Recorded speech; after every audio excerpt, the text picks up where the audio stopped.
नमस्कार। एक penny stock है जो लगता है कि मल्टीबैगर बना था या बनने की कगार पे है या बनता जा रहा है। ये मुझे समझ नहीं आया। आप लोग इसके समझ पाएंगे तो मुझे कमेंट करके बताना।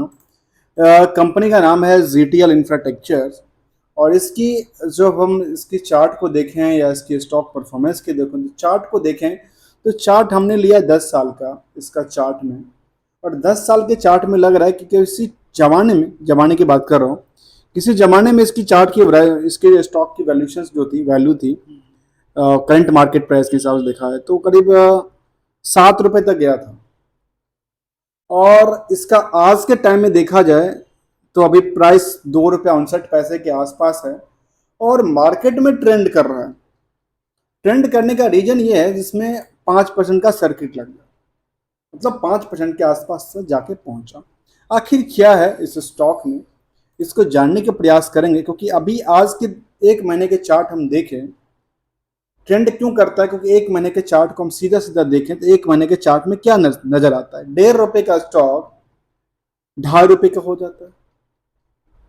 तो दोस्तों, रुपये में 2.5 रुपये 2 रुपए का कोई वैल्यूशन नहीं है। अब उसकी बात मत करना, सोचना मत। क्योंकि इसकी परसेंटेज ऑफ ग्रो की चर्चा करना। परसेंटेज ऑफ ग्रो क्या दर्शाती है?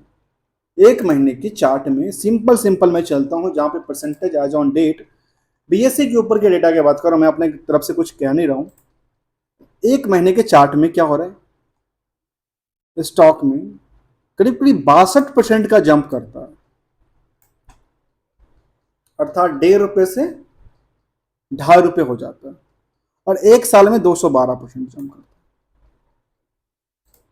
है। और लास्ट 10 सालों में देखा जाए तो लास्ट 10 सालों में गिरावट देखने को मिली। इसी की बात करने वाला हूं, जहां पे हम समझने का प्रयास करेंगे आखिर ये कंपनी में है क्या, कंपनी की चार्ट क्या दर्शाती है। चार्ट हमें समझ नहीं आया था, इसलिए हमने इसको समझने के लिए थोड़ा सा प्रयास किया है। क्योंकि कई बार होता है जो हम खुद भी लर्नर के पार्ट्स पे हैं, आप भी लर्नर के पार्ट्स पे या एक्सपर्ट होंगे, तो आप मुझे कमेंट करके बताना कि मेरी अंडरस्टैंडिंग कितनी तक कैसी जा रही है। दोस्तों, उससे पहले एक आवश्यक बात, अभी तक आपने मेरा चैनल को सब्सक्राइब नहीं किया है तो प्लीज़ मेरे चैनल को सब्सक्राइब कर लीजिए, जहाँ पे हम बिजनेस और फाइनेंशियल अवेयरनेस से रिलेटेड स्टॉक मार्केट की लर्निंग और जो कि लर्निंग एजुकेशन और अवेयरनेस से रिलेटेड सारे इंफॉर्मेशन कलेक्टिवली कुछ ना कुछ लेके आते हैं, साथ में हाजिर रहता हूं। चलते हैं, समझते हैं इस स्टॉक के बारे में। पहले जानते हैं जीटीएल इंफ्रास्ट्रक्चर का अर्थ ही क्या है। जीटीएल इंफ्रास्ट्रक्चर के बारे में देखो, उनके वेबसाइट्स पे कुछ ऐसे टैगलाइन और हैशटैग चलती है। Lighting hope, sapping dream, enabling the vision of digital India. एक टाइटल इनका ये लगता है।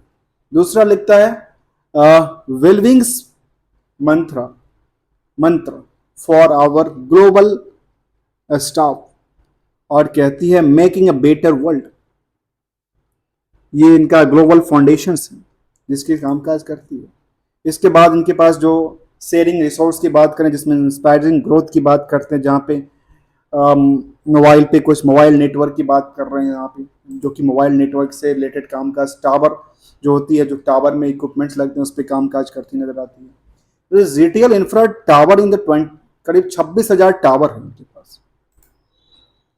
26,000 टावर। और एक बार मैं दोबारा चलता हूँ इसके पीछे, क्योंकि वो थोड़ा सा समझना जरूरी है। तो कंपनी के बारे में कहती है हमारे पास 26,000 टावर और 22 टेलीकॉम सर्कल है हमारे पास, इंडिया के truly independent in the natural telecom power company के हिसाब से, टावर कंपनी के हिसाब से कहती है। और अर्थात ये सिंपल सिंपल समझ में ये आया, जो कंपनियां टावर लगाती है, अलग अलग कंपनियों की मोबाइल टावर लगाती है।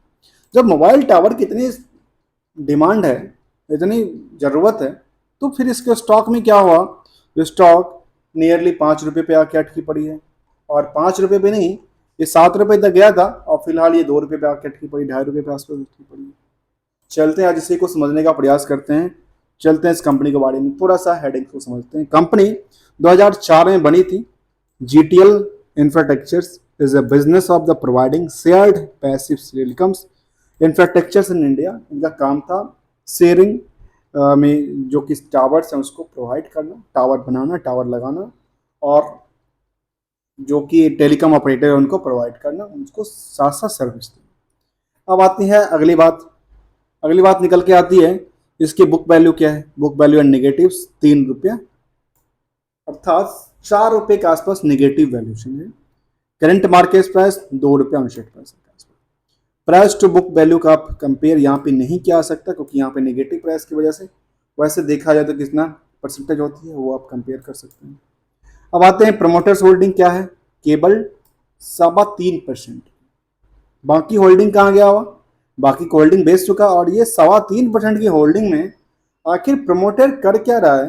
ये प्रमोटर अपनी सारी की सारी होल्डिंग जो है वो क्या कर रखा है, प्लेस कर रखा है, अर्थात सारे के सारे होल्डिंग जो शेयर्स हैं उसको मार्केट में दे करके पैसा उठा लिया है बैंक से।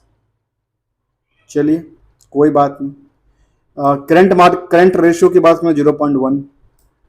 डेट सिक्योरिटी कुछ दिखती नहीं है। इंट्रेंसिक वैल्यू की बात करें तो निकल के आती कितना 76 के आसपास आ। इस स्टॉक को कोई भी ऐसा इंट्रेंस जो पी की बात करते हैं नहीं दिया गया, क्योंकि इसकी फेस वैल्यू की बात करेंगे तो 10 रुपये के आसपास, अर्थात ये स्टॉक में देखने को मिलती है जो बुक वैल्यू है काफ़ी गिरा हुआ है। बुक वैल्यू के बेस पे फेस वैल्यू 10 रुपये का है, फेस वैल्यू के बेसिस पे करंट मार्केट प्राइस 2.5 रुपये का है, जिसकी वजह से market cap number of share into करते हैं किसे, करंट मार्केट प्राइस। अब आते हैं नेक्स्ट स्टेप के। नेक्स्ट स्टेप क्या है इसके बारे में थोड़ा सा समझने का प्रयास करते हैं। 52 की हाई की तरफ एक बार ध्यान देते हैं तो निकल के आती है 2 रुपया 64 पैसा के आसपास, और हमने पूरा 10 सालों का हिस्टोरिकल देखा था बस 7 रुपये समथिंग के आसपास निकल गया, अर्थात फेस वैल्यू 10 रुपये का है। और मुझे एक आकलन करना है बेसिकली, फेस वैल्यू इसकी कितना था 10 रुपये का, और 10 रुपये की फेस वैल्यू पे इसकी चार्ट कहाँ गई, चार्ट होगा, चार्ट में देखा जाए, मैं चार्ट को लेता हूँ, इसी चार्ट में लेता हूँ 5 साल की चार्ट, और मैक्सिमम चार्ट की बात चर्चा करता हूँ। ये मैक्सिमम चार्ट है, मुझे कुछ समझ नहीं आता ये वेबसाइट्स के ऊपर। एक दूसरा वेबसाइट से स्कैनर जिसको हम यूज करते हैं, इसकी 10 साल को लाइन चार्ट को हम लेते हैं समझने के लिए, और मैक्सिमम भी ले लेते हैं। मैक्सिमम कितने दिन का है, जो भी मैक्सिमम जिस पीरियड का है, 2007 से आ रही है चार्ट इसका, अर्थात 14 साल का चार्ट, अभी चल रहा है 24। इस चार्ट में जो टॉप पे कारोबार करती नजर आई है इसकी प्राइस, वो वैल्यूएशन कितने की है 100 रुपये की, अर्थात ये स्टॉक किसी जमाने में 100 रुपये के आसपास था, अर्थात अपनी फेस वैल्यू से 10 टाइम्स हायर। अब आज क्या हुआ कंपनी के लिए, जो कि मार्केट पोटेंशियल्स बनती नजर आती है लेकिन स्टॉक भागती नजर नहीं आती, और अब कभी कभार जब चलती है तो चलती बुलती में क्या होता है, 5% या तो चलती है या 5% गिरती है। इसकी हम लेटेस्ट को लेते हैं थोड़ा चार्ट को, और चार्ट को थोड़ा सा शॉर्ट करते हैं। 1 महीने के चार्ट को 1 महीने के चार्ट में देखने को आती है, ये लगातार इंक्रीज करती हुई वैल्यूएशन दिखती है। ऐसे 6 महीने के चार्ट को आकलन करें तो 6 महीने के चार्ट में इसकी एवरेज वैल्यू के आसपास कामकाज करती नजर आती है। यदि इसकी रेजिस्टेंस ये थी, इस रेजिस्टेंस को तोड़ती नजर आती है, और इस रेजिस्टेंस को यदि तोड़ दिया तो ये समझिए स्टॉक भागती नजर आती है 6 महीने के। इसी को हम फंडामेंटली सपोर्ट की तरफ देखेंगे, जो क्या इसका फंडामेंटली में जो किसी जमाने में लॉस हो रही होगी या प्रॉफिट में कन्वर्ट हो गया, या मार्केट सेंटिमेंटल बदल गया, या कोई टेक ओवर हो रहा है, या कोई अरेंजमेंट कर रहा है, या मर्जर कर रहा है, ऐसा इन्फॉर्मेशन की तरफ ध्यान देते हैं। तो जो हमने रेजिस्टेंस 1 साल का देखा वही आसपास ये अपनी रेजिस्टेंस को तोड़ती नजर आई और तोड़ती हुई नजर आ रही है, जिसको एक अच्छा सा कह सकते हैं, जो एक अच्छा सा इसमें निकल के आता है, क्या इसकी प्राइस निकल के आती है। चलते हैं आगे को समझते हैं क्या कहती है इसका लेटेस्ट अपडेट में क्या आया था। 12/6 को इसका लेटेस्ट अपडेट आया। स्टॉक भागना कब से चालू किया उसको चर्चा करें। स्टॉक भागना चालू किया 7 जून के बाद, अर्थात मार्केट में 4 जून को रिजल्ट आया था, फिर 6 जून को मार्केट इसके बाद रिजल्ट के बाद मार्केट भागना चालू किया। 7 जून को आया क्या इसके लिए, जब से भागना चालू किया। तो 7 जून को एक डिस्क्लोजर दिया कंपनी ने। वो डिस्क्लोजर क्या था, उस डिस्क्लोजर का मतलब क्या था? कहती है लिस्टिंग ऑफ रिक्वायरमेंट के हिसाब से जो डिस्क्लोजर था, वो डिस्क्लोजर क्या देती है कंपनी? कहती है जीटीएल इंफ्रास्ट्रक्चर, कहती है the here we submit the disclosure potential of the copy of documents of the relating to appeal received from the commissioner of the service tax Balapur. इनको एक बालापुर कमिश्नर, जीएसटी कमिश्नर से मिला notice, उसके लिए appeal received commissioner के साथ से appeal की इंफॉर्मेशन को लेकर के चर्चा हुई। उसमें कुछ और क्या था? कहती है the commissioner of the service tax GST वालापुर और service of document of the company relating to the appeal filed against order passed by the custom excise and the service tax appellate tribunal dated, जो कि 22 अगस्त 2014 को था। उसके लिए कब आया इसके पास? Date of receipt of the documentation from the authority. पापा ये 2014 का केस था और 24 में जाकर इनके पास आती है इंफॉर्मेशन। 10 साल लग गया डिपार्टमेंटल को काम करने के लिए। और किसका था? सैनवैट का था, जो सेंट्रल पहले वैट हुआ करता था ना, उसका। जी अब आते हैं अगला आती है 12 तारीख को दोबारा आती है। 12 तारीख को क्या आती है अपडेट? तो 12 को जो अपडेट आती है, 12 का अपडेट में कहती है कंपनी, जो देखें क्या कहती है 12 तारीख अपडेट में। 12 तारीख अपडेट में कंपनी कहती है जो एक सीरियस फ्रॉड इन्वेस्टिगेशन था। एक एमसीए के हिसाब से ना, एक वो है, एक डिपार्टमेंट है जिनका कामकाज। उन्होंने कहा कि डेटेड जून 11 2024 को from the serious fraud investigation office, अर्थात बड़ा सीरियस फ्रॉड के लिए जांच पड़ताल चल रही है। Fraud investigation into affair of the company अंदर सेक्शन, जो भी रूल्स रेगुलेशंस हैं उसको मैं चर्चा नहीं करूंगा, इसके लिए अलग से चर्चा होती है। तो इसके हिसाब से एक उनके पास सीरियस नोटिस मिला है इन्वेस्टिगेशन के लिए, और यही यहाँ पर डिटेल कंपनी ने investigation into the affair of the company, और जून 11 को no detail are mentioned in the above referred notice में कोई ऐसा इन्फॉर्मेशन शेयर नहीं किया गया है। कहते हैं foresee any materials impact in the its financial और the operation of the other activities, कुछ ऐसा फर्क नहीं पड़ने वाला है।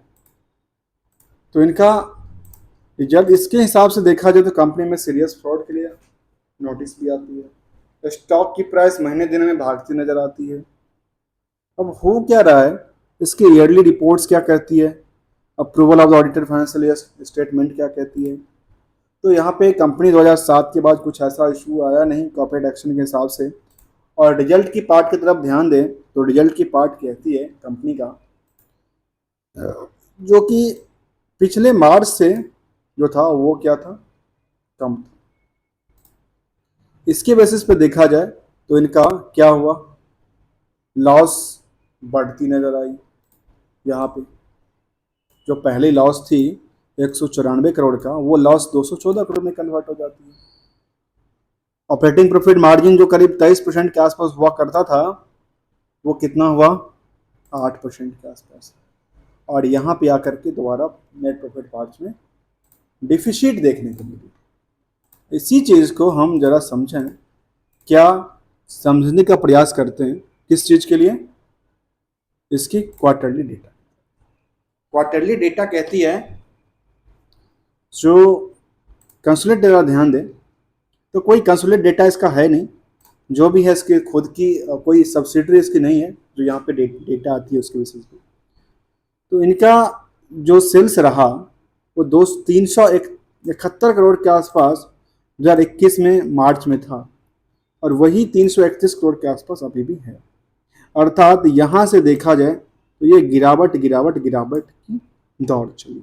लेकिन केवल गिरावट की दौड़ वहाँ नहीं थी, क्योंकि इसका देखा जाए कंपेयर करके तो इन चारों क्वार्टर में 353 करोड़ और इसके आसपास का एक रेवेन्यू जनरेट किया। अर्थात इनके पास जो क्लाइंट बेस है वो क्लाइंट बेस से इनके पास फिक्स जो लगता है लीज इनकम वगैरह आती होगी, या जो टावर्स की सर्विस, उसमें कॉस्टिंग इंक्रीज नहीं हुआ, उसमें एज एंड द सेम रहा, उसमें कोई बड़ा मोमेंटल देखने को नहीं मिला, अर्थात महंगाई नहीं हुई। जबकि मोबाइल की सारी रेट्स आपको पता ही है, आप यदि मोबाइल यूज करते होंगे तो आपको पता होगा कितना प्रीपेड में कितना पोस्टपेड में रेट इंक्रीज होती रहती है। अब आते हैं इसकी, बेसिकली ये काम करती है टावर इंफ्रास्ट्रक्चर को लेकर के। तो इसमें नेट प्रॉफिट की चर्चा करें तो निकल के आते 215 करोड़ नुकसान। इससे पहले कंपनी का नुकसान अच्छा खासा था, 600 करोड़ 700 करोड़ के आसपास। 700 करोड़ नुकसान में था कंपनी, और कारोबार तो कर रही थी। और यहाँ पे देखा जाए तो करीब 215 करोड़ के आसपास रहा। इन चारों क्वार्टर में बहुत बड़ा नहीं था, छोटा सा पार्ट हमेशा क्वार्टर में कुछ ना कुछ रहा। अब ईयरली की चर्चा कर लें। ईयरली में देखा जाए तो ईयरली में 2013 में 546 करोड़ के आसपास का टर्नओवर था। वो टर्नओवर अभी जाके कितना हुआ, 1372 करोड़। और इससे पहले 23 में भी अच्छा खासा था, 22 में भी अच्छा खासा था, 21 में भी अच्छा खासा था। तो हर साल इनका अच्छा खासा देखने को मिला है। और यहाँ पे इनकी क्या हुआ, पोजीशन लगातार एक गिरती नजर आई, और देखिए धड़ाम से गिरती नजर 1372 करोड़ पे आके लटकी पड़ी। अब आते हैं नेट प्रॉफिट मार्जिन की तरफ। तो मार्जिन इनका कम नहीं है, मार्जिन 27% के आसपास होती है ऑपरेटिंग प्रॉफिट मार्जिन। तब क्या है, तब उनका लॉस का सामना क्यों करना पड़ रहा है? उसके हिसाब से देखा जाए तो इनका लॉस का मेन जो रीजन हो सकता है वो रीजन होगा, इनका मेन रीजन है यहाँ पे जो कि देखने में आती है। मैं इसको कैलकुलेट करूँ तो ये निकल के आती है ऑपरेटिंग प्रॉफिट 366 करोड़। उसमें 366 करोड़ में 36 करोड़ अदर इनकम को ऐड कर दें तो कितना होता है, 366 में 36 को ऐड कर दें तो सीधा सीधा देखें तो 400 करोड़ मानता हूँ। और इनका 800 करोड़ इधर इंटरेस्ट और डिप्रिसिएशन 200 करोड़, 1000 करोड़ का इधर 278 करोड़। तब यहाँ पे देखा जाए सीधा सीधा तो 681 करोड़ का इनका पास क्या होता है, नुकसानदेह होता है, जो कि किसी टाइम में इनके पास उतना भी नुकसान था 687 के आसपास। अर्थात अभी इस पोजीशन के आसपास आके खड़ी होगी। रेवेन्यू कुछ भी हो, प्रॉफिट तो होना चाहिए बिजनेस में।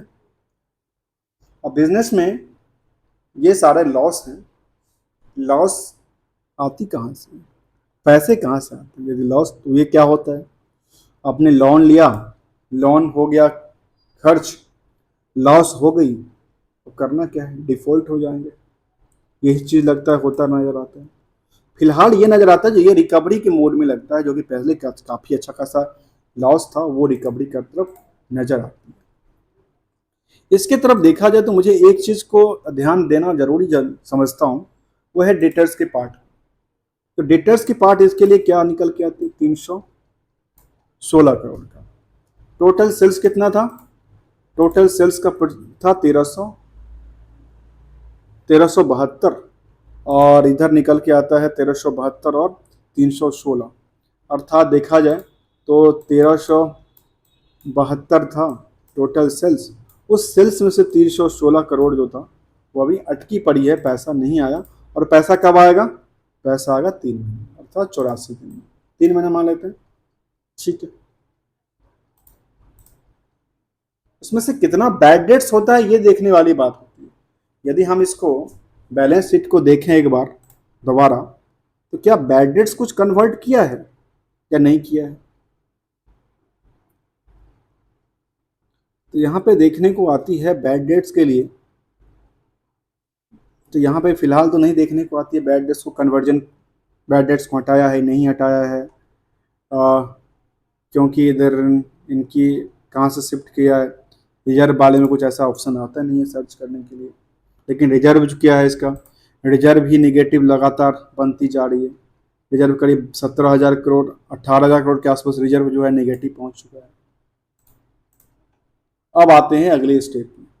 अगला स्टेप है शेयर होल्डिंग पैटर्न, जहाँ पे कंपनी चलाने वाले प्रमोटर्स बिकवाली करके निकल चुके हैं। तो रेस्ट कंपनी चला कौन रहा है उसकी चर्चा करें। तो 96% जो होल्डिंग है वो होल्डिंग किसकी नज़र आती है, होल्डिंग इन्वेस्टर की नज़र आती है। उसमें एक चीज़ को हम लेता हूँ थोड़ा सा समझने के लिए। प्रमोटर के पास होल्डिंग की बात करें तो 2017 में 18 तक 17 तक अच्छी खासी पोजीशन थी 25% के आसपास, फिर 18 में 19% होती है और 19 में आकर के सीधे के सीधे पोजीशन क्या होती है, बिकवाली की तरफ चली जाती है। बिकवाली होती कहाँ पे, प्रमोटर्स में आखिर हुआ क्या। प्रमोटर में दो global housing corporation private limited और जीटीएल लिमिटेड थी जिनके पास पोजीशन थी। उन पोजीशन को गया कहाँ, यदि पब्लिक के पास देखे जाए, डीआई के बाद देखें तो डीआई के पास गया, क्योंकि एफआई के पास किया, तो यहाँ पे डीआई के पास शिफ्ट किया। तो डीआई में क्या निकल के आई, तो डीआई में जितने बैंकिंग सेक्टर की कंपनियां हैं सब के सब बैंक हैं, यहाँ पे सब बैंकिंग सेक्टर की कंपनियां इनके पास पोजीशन लेके बैठे हैं। इनको बचाने की थी मार्केट से या स्टेबिलिटी की तरफ, एक सिक इंडस्ट्रीज को बचाने के लिए था या क्या था। यहाँ पे सब के सब जो पोजीशन डीआई में देखने को आई वो पोजीशन लगातार बढ़ती नजर आई, जिसमें किसकी बढ़ती आई, सबकी बढ़ती नहीं, चाहे वो यूनियन बैंक का हो 5% से 7% हो जाता है, फिर बाद में 10% कन्वर्ट होता है, फिर 12% होता है, 12% के आसपास रहता है। तो एक ये था इसका पोजीशन। अब इसका हम क्वार्टरली डेटा को एक बार देखें तो सबसे ज़्यादा पोजीशन आज के डेट में किसकी है इस कंपनी में, तो निकल के आती है डीआई। डीआई में सबसे बड़ा position union bank of India का निकल के आता है। जो यूनियन बैंक इनका मेन डीआई है, यहाँ पे डोमेस्टिक इंस्टीट्यूशनल इन्वेस्टर्स हैं। और इसके बाद की चर्चा करूँ तो यहाँ पे कैनरा बैंक्स हैं, इसके बाद bank of Baroda, Indian overseas bank, ICICI bank, Canara bank Mumbai branch, LIC की काफ़ी कम है, स्टेट बैंक ऑफ इंडिया का फिलहाल नहीं देखने को आती है। पब्लिक के पास बचा 53%। पब्लिक के 53% में कोई भी ऐसे बड़े इन्वेस्टर की नाम तो नहीं आती है, अर्थात 100% है पब्लिक के पास। अर्थात पब्लिक इसको ना बेच पाती है ना खरीद पाती है, क्योंकि चार्ट इसका क्या दर्शाता है, चार्ट इसका ये दर्शाता है, जो मैं चलूँ पिछला 5 दिन के चार्ट में या 1 महीने के चार्ट में, 3 महीने के चार्ट में, तो दर्शाती है स्टॉक क्या हो रहा है, लगातार चढ़ती बनती नज़र आती है। जब स्टेप पे देखेंगे तो स्टॉक में क्या नज़र आती है, एक लंबी सी उछाल यहाँ पे देखने को आती है। इसका नाम था जीटीएल इंफ्रास्ट्रक्चर्स, और इसकी एज ऑन डेट में परफॉर्मेंस क्या दर्शाती है उसको ज़रा समझें। तो वो दर्शाती है, चार्ट को हमने यहाँ पे देखने के लिए अच्छा लगता है, यहाँ पे एक एवरेज वैल्यू के आसपास देखा जाए तो 6 महीने में एक एवरेज से ऊपर निकल चुका है, और 1 साल के एवरेज की चर्चा करें तो 1 साल के एवरेज भी तोड़ के आगे निकल चुका है। और ये एक जो इसका रेजिस्टेंस था, इस रेजिस्टेंस की हम बात कर रहे थे, उस रेजिस्टेंस को तोड़ती नज़र आ रही है। यहाँ पे जैसे तोड़ी तो मार्केट क्या होगा, आगे और जंप करती नज़र आएगी। यहाँ पे देखिए मैं इसको ज़रा लूँ, एवरेज वैल्यू तो हमने ले लिया, नीचे की देखो यहाँ पे एक सपोर्टिंग लेवल, सपोर्टिंग इनके पास क्या नज़र आती है, सपोर्टिंग इनके पास है, सपोर्टिंग इनके पास काफ़ी निकल के आती है, ये इस तरह से तोड़ती हुई नज़र आती है स्टॉक में। चलते हैं एज ऑन डेट में परफॉर्मेंस की तरफ चर्चा कर लें तो चर्चा में निकल के आती है इसकी कंपनी का 10 सालों में जो परफॉर्मेंस था वो गिरावट था। 5 सालों में 245%, 3 सालों में 62%, 2 सालों में 108% और 1 साल में 202%। और फिलहाल स्टॉक लगातार एक भागती नज़र आती है, क्योंकि इसका स्टॉक काफ़ी छोटा रहा। और देखा जाए तो 1 सप्ताह में जिन लोगों ने पैसा लगाया उनको 20% का बेनिफिशियल, 2 सप्ताह में 52% का, 1 महीने में 62% का ग्रो लेवल उनकी पैसे में हो चुका है। तो स्टॉक की पोर्टफोलियो में इंक्रीज करती नज़र आती है। 1 महीने के चार्ट में काफ़ी ही मोमेंटल इसमें स्विंग की तरफ नज़र आती है स्टॉक में, जिसको फंडामेंटली उतनी नहीं नज़र आती थी। सेंटिमेंटल्स में काफ़ी रिएक्शन देखने को मिला, कोई ऑथेंटिकेटेड इसमें न्यूज़ देखने को नहीं मिला, जो कि कंपनी फाइल करती है अपनी इसके लिए। इसके पीएस कंपनी में इंडस टावर्स एक बड़ी चेहरा है जो कि इस इंडस्ट्रीज के अंदर।